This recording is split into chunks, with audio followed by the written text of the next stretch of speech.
ছয়টা দোয়া এবং জিকির আছে, যেই দোয়া জিকিরগুলো কোরআন হাদিসে বর্ণিত সকল দোয়া জিকিরের খোলাসা, সারমর্ম এবং নির্যাস।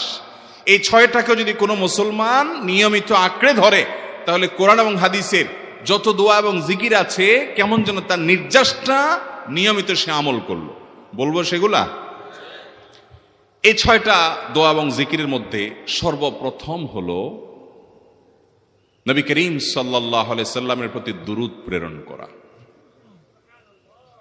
নবীজি সাল্লাল্লাহু আলাইহি সাল্লামের প্রতি দুরূদ প্রেরণ করার আমল এরকম আমল, আপনি যদি সারা দিনে শুধুমাত্র নবীজির প্রতি দুরূদ প্রেরণ করার আমলটাই জিকির হিসাবে সবচেয়ে বেশি করেন, দোয়া হিসাবে যদি এটাই আপনি সারাদিন করতে থাকেন, তো আপনার জন্য যথেষ্ট হবে। আল্লাহর কাছে আর কিছু না চাইলেও চলবে, আর কিছু না চাইলেও চলবে।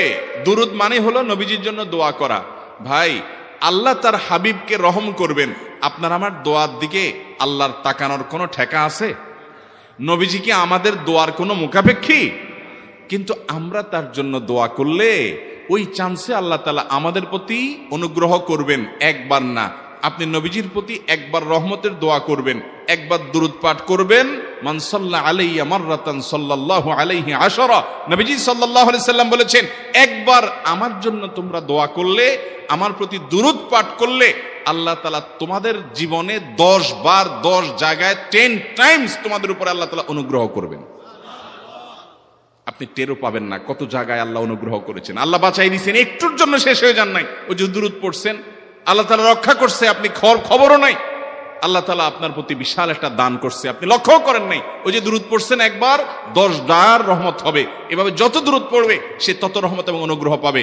এক সাহাবী বলেছেন, ইয়া রাসূলুল্লাহ, আমি আমার দোয়ার কত অংশ আপনার জন্য রিজার্ভ রাখবো? আমি তো আল্লাহর কাছে অনেক কিছু চাইবো, অনেক কিছু নিবেদন করব, আপনার জন্য যেন আল্লাহ রহমত নাজিল করে, এটাই হলো দুরূদ। এই দুরূদটা আমি কি পরিমাণ রাখবো? 4 ভাগের 1 ভাগ, 3 ভাগের 1 ভাগ, অর্ধেক? এরপরে সাহাবী বলছেন, আসলে যদি সবগুলোই করি।